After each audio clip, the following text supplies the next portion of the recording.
Hello? Can you tell me what's happened? He's just come round the corner and collapsed on the floor. What do you mean by collapse? He's just the deck just keeled over. Okay, did he lose consciousness?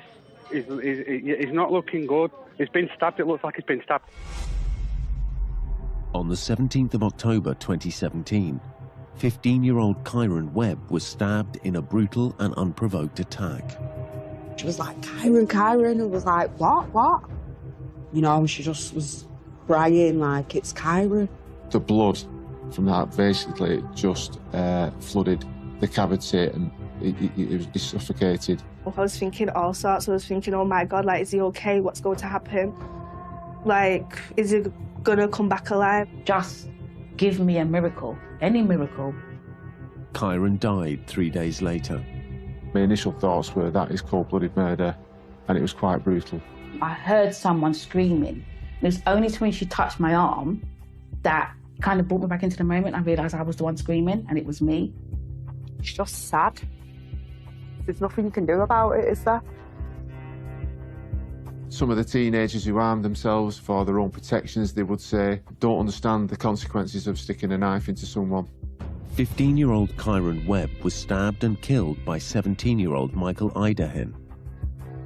It's just over nothing. What did they do it for? I would love to sit down with him and just say, what made you do that? In my mind, I'd created this image of a monster, and it wasn't a monster, it was a little boy. Offenders, are they born or are they made? Is it in their nature to commit crime, or is it how they've been nurtured, how they've been brought up?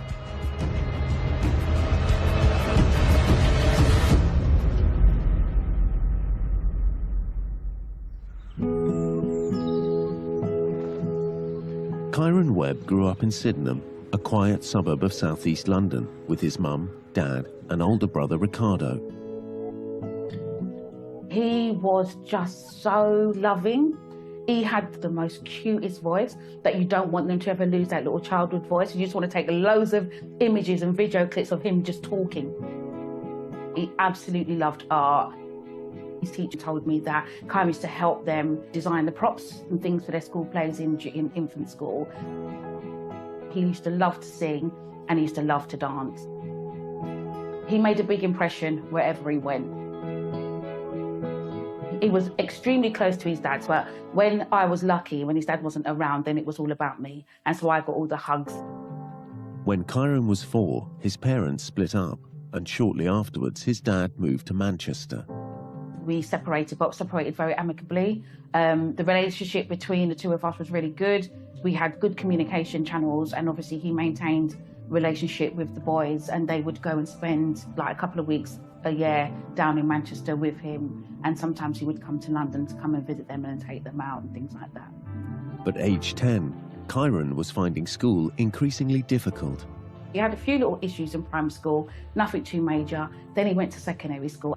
Everything started to change. There was just behavioural incidences at school. It was always sort of low-level disruptive behaviours. He just didn't seem to be able to cope well in that classroom environment. He was quite unsettled within himself. Kyron's behavioural issues worsened. It was always low-level disruption, and it just kind of stayed like that until he they took him out of mainstream. As well as problems at school, Rachel had another concern for her son: youth violence in the local area. It was around 2015, a young boy that used to go to their infant school had been stabbed and killed in Sydenham. And it was quite worrying just because it was in Sydenham. So I kind of got more overprotective than normal. And I didn't really want them going out. I didn't really want them going anywhere. With difficulties at school and issues out on the streets, Rachel was deeply concerned about her youngest son. So when Kyron first suggested going to live with his dad, it's a change of environment, change of scenery. I didn't know much about Manchester, and I just thought Manchester was going to be this nice, quiet little place. It was a little countryside. Kyron's mum hoped the change of scene would turn his life around. You knew that this was what he wanted, and it was going to be a new, fresh start. So in spring 2016, when Kyron was 13, he moved into his dad's place in Moston, northeast Manchester. I think it's never easy to say goodbye at all, and I think it's worse, especially because we've had all these behaviours. You know, there's been heated discussions, there's been angry words, there's been disagreements. That in itself was hard. Kyron started at Manchester Communication Academy. When Kyron first came to the school, I thought, yeah, he was just quiet. When I first spoke to him, I said, like, oh, where do you live? And then I found out he only lived around the corner from me. So it was all right. So I thought, yeah, he came to my house straight away, actually. So I introduced him to Tyro. I thought it was very nice. I told him that he's got a nice accent. We used to go to each other's houses, really. We went to his house, chilled there, stuff. He'd just keep himself to himself, you know, and yeah, that was about it. Because, like, after school, like I say, he'd just be with us and, you know, we'd just chill at mine and, you know, play FIFA, same old stuff. They spent their time playing video games and making up rap songs. He was just dead laid back. Didn't really speak when I was there because I think he was a bit shy. But you could hear him once he was inside our bedroom, like how they do with the rap music, the songs and that. It may not have been the rural paradise Rachel had imagined, but it did seem to be a change for the better. 3 months into Kyron being there, that was the best decision I ever made. And you saw a massive change in Kyron. He came back, he had grown so tall, so tall. He was big, his dad had fed him up, he had a pouch on him. He was just my son again, you know? As he knocked on the door and opened the door, he ran into my arms, Mum! There was no disruption, there was no isolations, there was no exclusions, there was no behavioural issues, his school report was fine. Kyron's mum was looking at the kinds of violence that was surrounding him in the estates and streets of inner city London. To get him into Manchester was the right move. And indeed, everything suggests that he initially responded very positively to what was happening to him in Manchester. Kyron was beginning to think about the future. He didn't really know what he wanted to be when he was older. So I actually already knew what I wanted to be, which was an architect. So I explained to him what the job role was like and what you do. And he was interested in it. He wanted to be one himself. He'd done his research, so he knew he would need to do 7 years in university. The main thing for Kyron was that's what he knew he wanted to do, that's what he was doing, that's what he was working towards. But it was a dream he would never fulfill. A few streets away from Kyron's dad's place was Scarborough Street, where Michael Idehen lived with his mum, dad, and older brother. The 17-year-old studied at the local sixth form college. Idehen had 3 convictions for knife crime and was currently serving a 12-month youth rehabilitation order. Knife crime is an issue in Manchester on the basis that it is nationally. Knife crime across the country is on a rise, and we need to understand why people in the community feel the need to carry knives and use knives as part of, you know, criminality, really.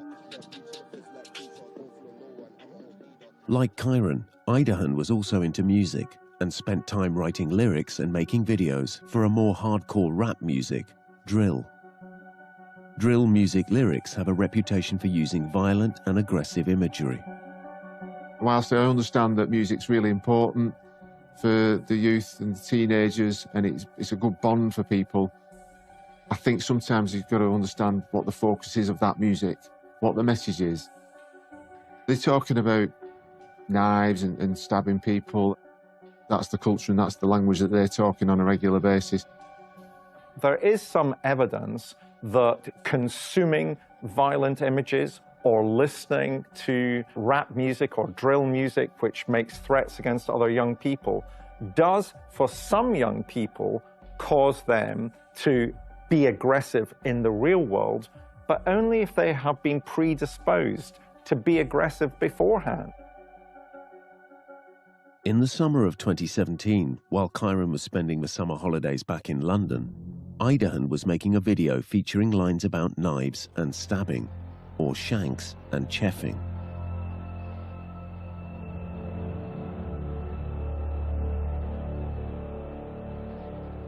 Idehen posted the video online and waited for likes and comments from his peer group. One morning I was going to school and my friend messaged me and said, have you seen this music video? So I was like, no, what is it? So she sent it me. And she told me, obviously, with what they said in it. So I was like, wow, I didn't even know what to say about that. In September, Kyron went back to his dad's house to start the new school year. He was due to take his GCSEs. But when he returned, he was unsettled. In the September, there had been an incident at the school, and the school had said to me that Kyron had just turned up to school around 9 a.m. and he appeared to be under the influence of cannabis. But he wouldn't allow them to search him, so they said that the police would come in. And I believe the police came to school, so he was excluded and sent home. And that's where it all began. That was the first indication that something was wrong. Kyron used social media app Snapchat to speak to friends, which automatically deletes messages, and it was unclear whether he was now getting in with the wrong crowd. When his mum tried to find out what was going on, she met with a brick wall. I knew there was something wrong, and I was saying to him, what's going on? He was saying, Mum, you wouldn't understand. So I said to him, well, try me. I said, because you've got to remember is, I was a kid once. You know, I've already done the teenagers. I don't think there's anything he would have said that would have shocked me, but he just wouldn't say. Kyron was excluded from school. He found himself isolated from his friends while they were busy studying. He got in a bit of trouble, and he did get kicked out for a bit. He did want to come back though. Then, on the morning of October 17th, Rachel got a text message from her son. I wish I never came to Manchester. I hate it here. So I called him. Do you think that have I let you down by agreeing to send you to Manchester? So he's like, no, you haven't let me down. You're almost over. It's October. You're coming home next week for the half term. When you get back, it's just revision, isn't it? You're going to be doing your exams in June. Once you've got your GCSEs done, that's it. Like, I'm bringing you back to London. You never have to go back down again if you don't want to. On Tuesday, the 17th of October, Kyron was at home. His mum phoned him at 1 o'clock. And we started talking about him coming home at the end of the week, and we were going to decorate his bedroom. And so we were deciding on the colours, and the last thing he said is, I love you. I told him I'm very proud of him. And I said, I'll pick you up soon. And I said, don't worry, I got you. Then, obviously, as you know, the day didn't end with Kyron's eyes open. Last time I saw Kyron, I seen him through a bedroom window, actually. And it was because I said, where are you going? And he just said, I'm going to get my hair done. Because he had his hair out in a little afro, he hated it out. He always had to go get it plaited. I seen him the day actually he died. I was stood behind the shops on Moston Lane, and I seen him walking up towards, obviously, to where he died when I was with my mates.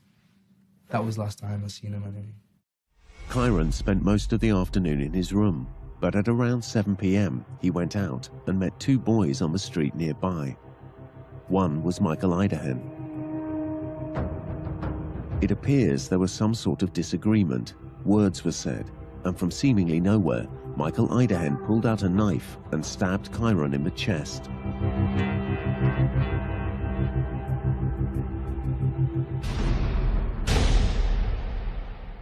Kyron, mortally injured, staggered backwards and propped himself up against a wall. Idehen and his accomplice left, but came back a few minutes later, and Idehen stabbed him again, this time in the back.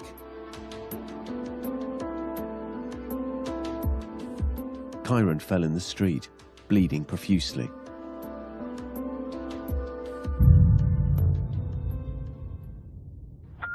Oh my God, he's just come round the corner and collapsed on the floor. What do you mean by collapse? He's just, the deck just keeled over. Okay, did he lose consciousness? He's not looking good. He's been stabbed, it looks like he's been stabbed. In London, Kyron's mum Rachel was watching a music show on TV, completely unaware of the tragedy unfolding 200 miles away. So I was there in my moment, had my dressing gown on, cheesy chips and beans. I was singing my heart out. I remember just feeling so chilled, so happy. I was just in a moment, and then my phone went. It was her oldest son. So I picked it up and he said, oh, Mum, ring Dad, Kyron's in trouble. And so I said, oh, what's he done? Then he said that Dad's partner called him to tell me to call. Something that's never ever happened before. I quickly rang, so I sat up. Rachel called her ex-partner. I heard a scream, first of all, which made the walls just spin, and my heart just started to really, really beat, and I got nervous. So I said hello, and the first word says, Kyron's dead. Unknown to Rachel, Kyron was in fact still alive, but fighting for his life in intensive care. And then there was like this pop in my head. I couldn't hear anything at all. I could see the numbers ticking, so I knew I was on a live call. But when I looked at the TV, I saw the lips moving, but I couldn't hear any sound. And so I didn't know what was, it was too surreal. I didn't really know what was what, so I was just sitting there staring. So I put the phone back to my ears, and he just kept saying, Kyron's dead, Kyron. He said, they've stabbed him up, Kyron's dead. I said, where is he? They said he's at Manchester Royal Infirmary.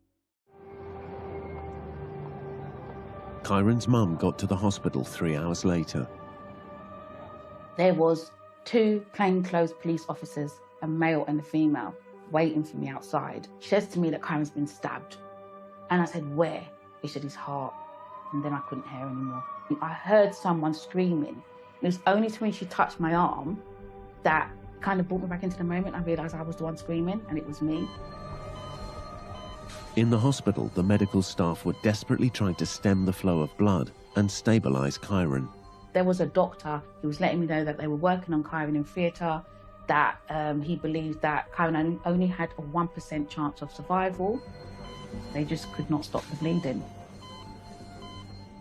My brain's screaming at me. I don't really know what to do. I can't absorb what is going on. It's too big.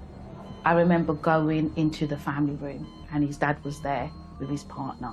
Their eyes was like bloodshot red, their skin looked ashen and dry. I was looking around thinking, what's going on here?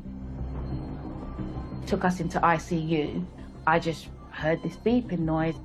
I remember walking over to him silently, and I said to him, you know, babes, just all I need you to do is just wake up, and when you wake up, I promise you I'm going to take you home, and you are never going to come back to this place. I must have told him I loved him about 1,000 times. I apologized to him another 1,000 times.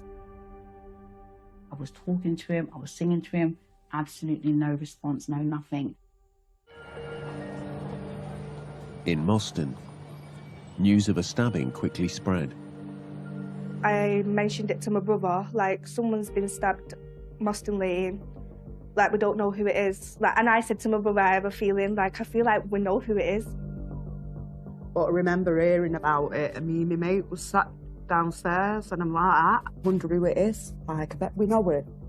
Like, because there was no names about that. We just got told there was a stabbing.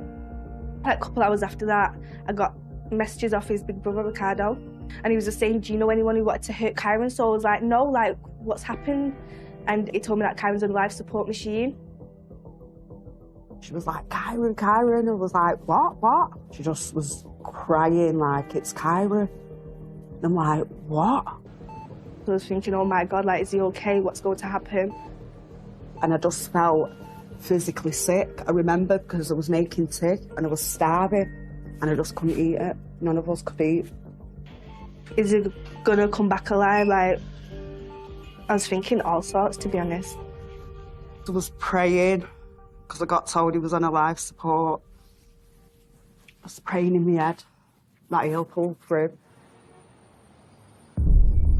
On Wednesday morning, Detective Inspector Stuart Wilkinson, the senior investigating officer with the major incident team, was given the case.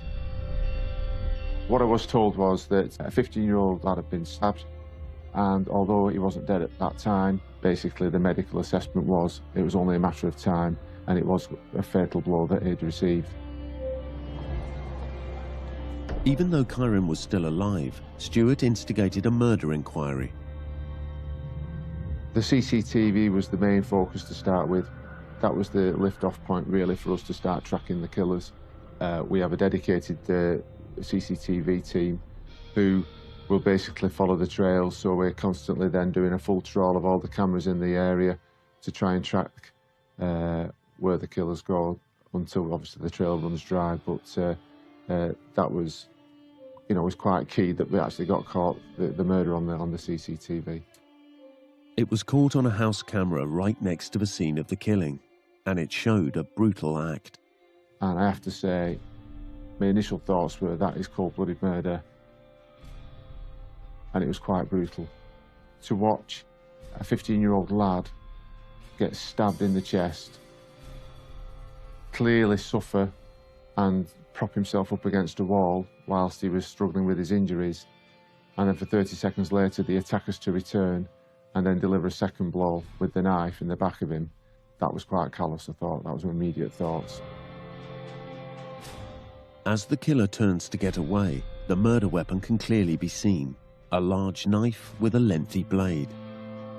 When we had the scene cordoned off, we had a number of officers in this area doing house-to-house and various inquiries.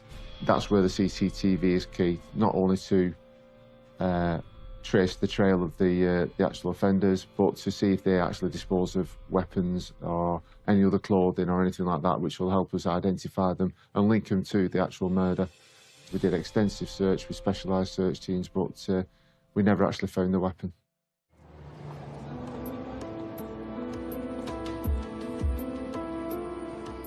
While the CCTV team painstakingly pieced together the killer's movements, Stuart Wilkinson tried to form a picture of the victim. Didn't have much in our police systems, he wasn't from our area, so it was a case of trying to understand exactly who Kyron was, who his contacts, associates were, and building up a picture of why he's got himself in a situation where he's been attacked.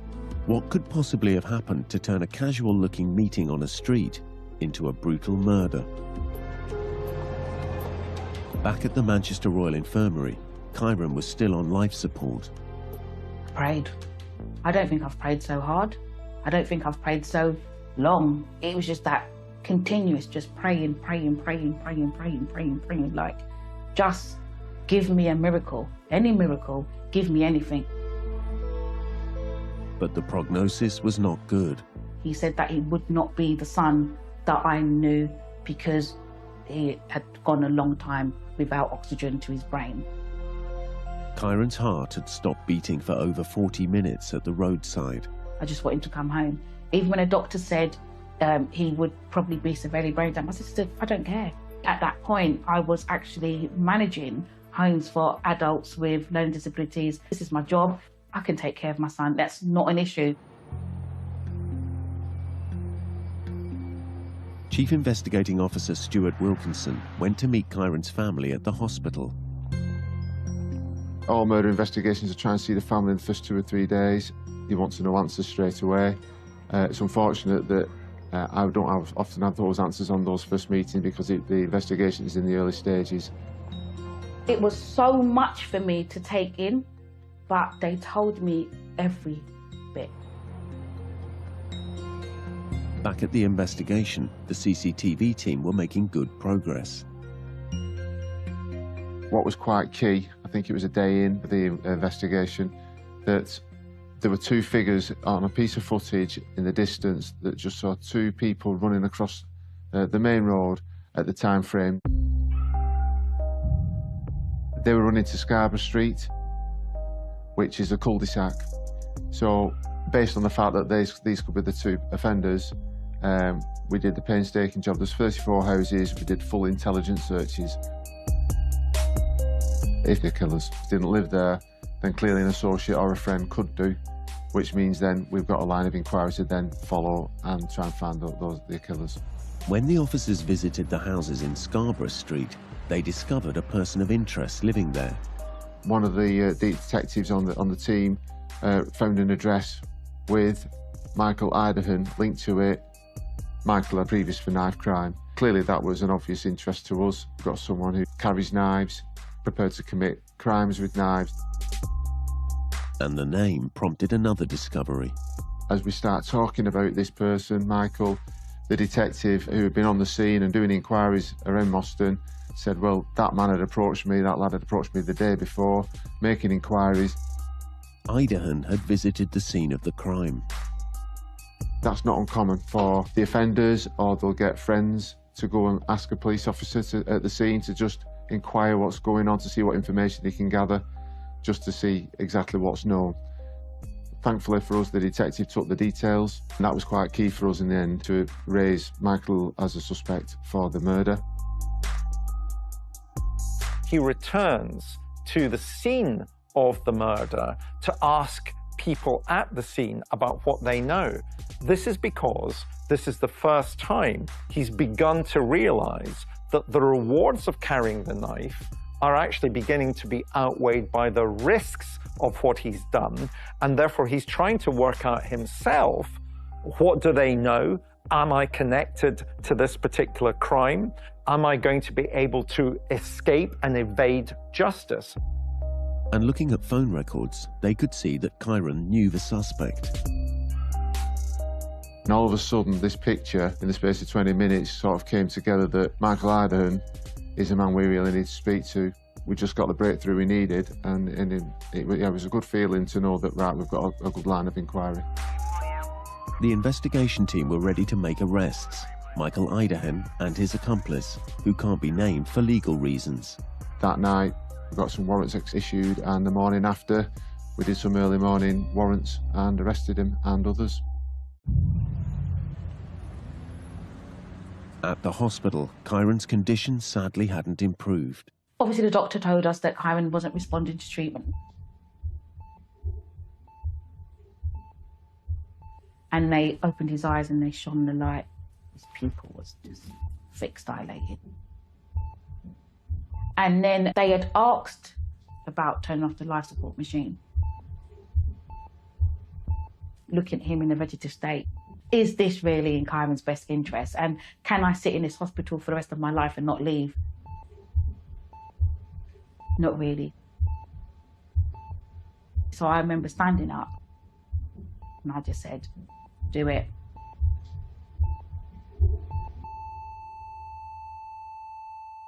And then I couldn't breathe.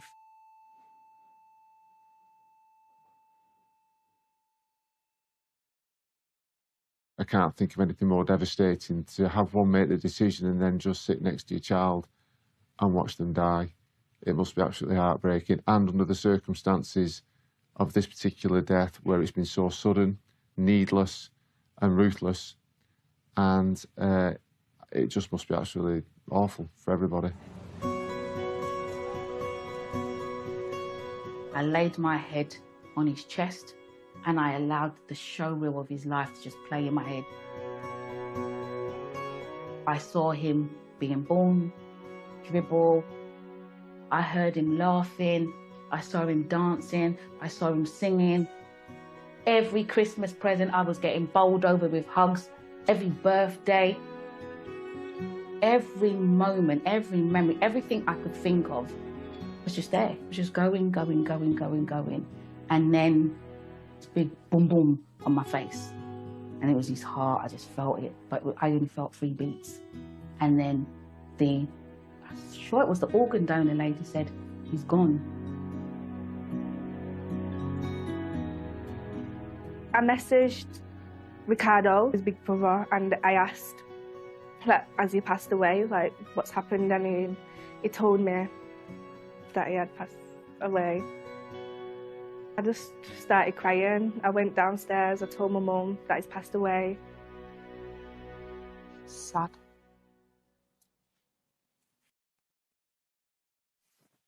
I don't know, it just didn't feel real, so, like, even though I'd been told the information, it just didn't feel real. I didn't believe it, really. Detective Inspector Stuart Wilkinson had arrested local teenager Michael Idehen earlier in the day on suspicion of attempted murder.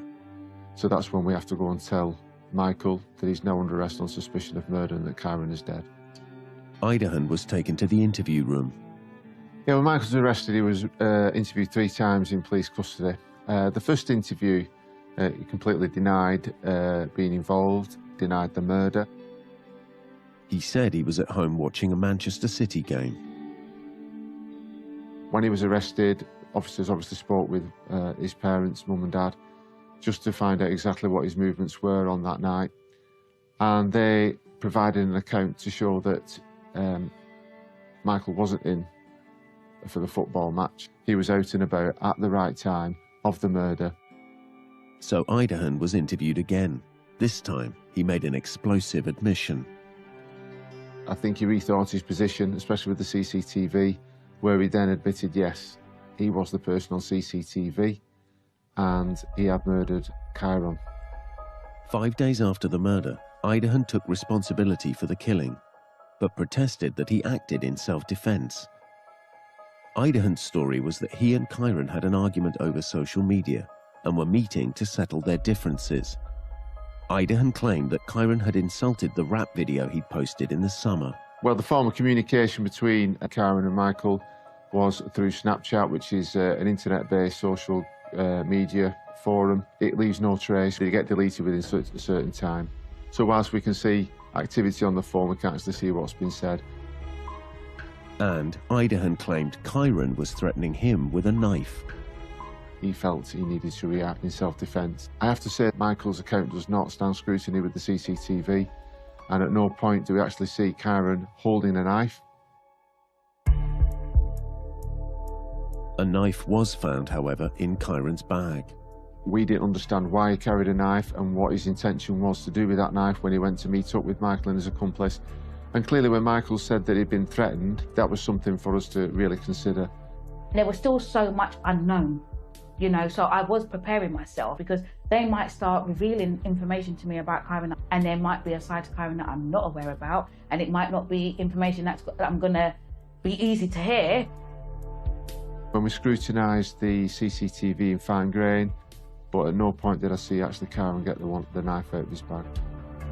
This little 13-and-a-half-year-old that would never ever have carried a weapon, I've sent him somewhere and he was either so scared or so caught up in something, and he's felt that he's got no other choice but to walk with this knife, and that is all I thought. Idehen was interviewed for a third time, and he came up with yet another explanation. That's when Michael again changed his story to say that it was the purchase of drugs, which is why Kyron had met up. But the reality is, he changed his story many times. That just does not stand scrutiny with what the CCTV shows us. One of the things that Idehen tries to do when he is arrested by the police is blame Kyron for the event. I think what this simply shows is the immaturity of Idehen himself. He's trying to put all the blame onto the younger man who actually ends up dead. And remember, Idehen is older, has already been convicted of previous offences. So the idea that somehow somebody who's younger and who hasn't been convicted of previous offences is actually the driver of the crime is pretty ludicrous. Idehen wasn't the only person being questioned. His accomplice, the other boy who can be seen on the CCTV footage, was also in police custody.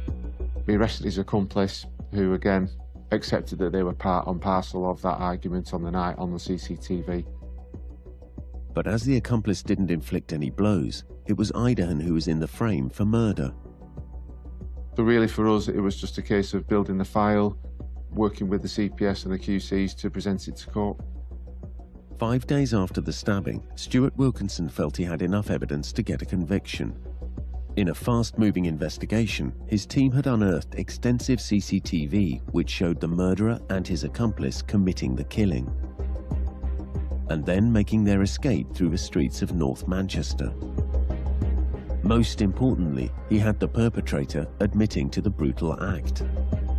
I've dealt with murders where there's been stabbings, unfortunately people have died, and actually when you actually get the offenders into the custody, you can see they're probably thinking, I can't believe I've just done that, a moment of madness, and the lives that it's affected, not just for the victim and the victim's family, but actually themselves and their family. I think that's when reality hits, but obviously it's too late then. On the 22nd of October 2017, Chief Investigating Officer Stuart Wilkinson formally charged Michael Idehen with the murder of Kyron Webb. His accomplice was charged with manslaughter. Had it have been that they had engaged in an altercation and there was a fight or an argument, then you could say he didn't intend to do it, they got into a fight and this is what escalated.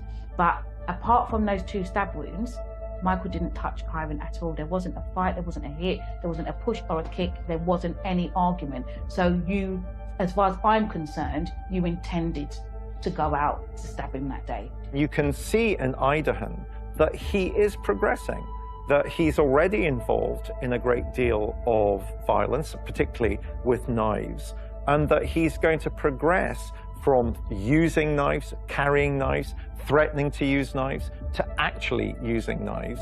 And before the murder of Kyron, he's already got convictions for carrying and using knives as a way of demonstrating that he has power and status and agency within the particular Manchester culture that he exists within. In the run-up to the trial, accused murderer Idehen was still attempting to avoid responsibility. Near the court appearances, Michael did not enter a plea at all, either guilty or not guilty. He was asked to have a mental health assessment. For me, I didn't see anything. There was no representation made about his mental health at the time of the interviews when he was in police custody. There's nothing in his background check, so he was deemed not to have mental health issues, and then he was obviously asked to put a plea in from there, and he pleaded guilty. 5 months later, in April 2018, the trial began. We travelled down to Manchester the night before. We had all gathered into court, but it was quite daunting. And then I just heard this crackling of chains, and I don't know what it is about that noise of chains that really got me. And I turned around and there was Michael standing in his box. His hair was untidy. His skin looked dry. He had these little black rimmed glasses on at the front of his nose, and he just looked like everybody's child. He looked like he could have been my child. I don't know why it happened, but this wave of empathy just went splash. It smacks me straight in my face. And I thought, you know what, there was a knife in Kyron's bag. Yeah, there was always that chance, wasn't there, that this could have been reversed. Kyron may have been the perpetrator and I may have been the mother of a perpetrator. And I couldn't feel anger for this boy anymore. In my mind, I'd created this image of a monster, and it wasn't a monster, it was a little boy. The details of what led to the murder were still hard to fathom. Idehen had given several different accounts, but the one the judge thought most likely was a dispute over the rap video Idehen had posted online. Kyron had apparently made derogatory comments about the video, and Idehen wanted revenge. He said that it was an inconsequential disagreement, and he put it down to the video that was released in August 2017 and Kyron's comment that the song was rubbish. As Idehen did not take the stand at the trial, no further details were unearthed.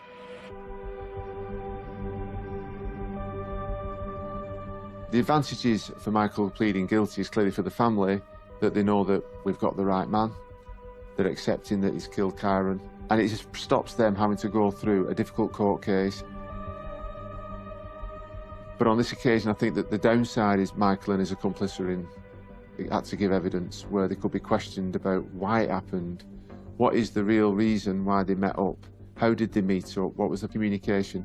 And I don't think Rachel's ever really got the answers that she wanted to understand why her son's been murdered. The reality is, we have never ever understood why they met that night, what caused the argument, and what was so bad about that argument that caused Michael to stab Kyron twice and murder him. And that must be really frustrating for the family. Young men can experience huge discomfort from the smallest of slights that you and I, as adults who are mature, might not even notice. If you've got young men who invest a great deal of who they are and their ego into the production of those kinds of communications, then frankly, that can often escalate rather quickly into almost seeming like a challenge to the very essence of who that individual is. On the 11th of May 2018, Michael Idehen was sentenced to life imprisonment with a minimum of 15 years. His accomplice was given 5 years for manslaughter. My eyes sort of really opened wide when I heard the judge say 15 years, to be honest with you, because Kyron was 15. You've got Kyron's life, he took his life, so you're going to now serve his life. Life imprisonment is always for murder, but when you look at the way the judge summed up, a moment of madness, you could argue, has ruined his life, changed his life forever. 15 years, I think on reflection, when you look at other sentences given to other people for murder, I would say that was a reasonable sentence. I'm happy that obviously justice has been put in place and, you know, he's got what he's got, but really he's got to live with that all his life anyway. I just think he should stay in prison forever and never come out. That's what I think. At the end of the trial, Idehen's mother was full of remorse. What was impacted for me at court, the reaction of Michael's mum, who went over to Rachel, very, very upset, on her knees, hugging Rachel, saying she's sorry. There's two different emotions of mothers there. One, Rachel has had her child murdered, and then the other mother who's, if you like, he's gone to jail for life. His life's been ruined. Two different, but the devastation was quite clear to see from both sides. For Rachel, the nightmare has never ended. I was stuck on this Groundhog Day. Every day was October the 17th. I slept, ate and breathed October the 17th. Whoever you were prior to such trauma, you're not that person. I don't think the same. I don't speak the same. I don't act the same. On that night where I said everything fell out, that emotional numbness, it didn't leave me.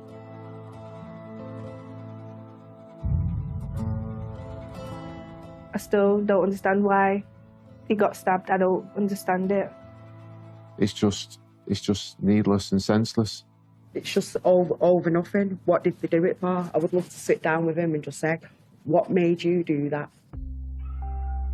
Michael, he didn't say anything in court, but after he did write her a letter of belief, asking for forgiveness. Michael was apologising in the letter. He was telling me that not a day goes by where he's not thinking of Kyron, that Kyron's always on his mind, and he prays that one day he gets to see Kyron again to, you know, apologise. He said to me, which did really hurt me, that if he was offered the death sentence, he would take the death sentence for what he'd done for Kyron. What's the point of having more bloodshed and more fatalities that doesn't resolve anything? For me, if you're sorry, you come out, make better decisions, you give back to society and you become a pillar of the community. That's how you're going to show me that you're sorry. You live Kyron's legacy in a way that I know Kyron would have lived it.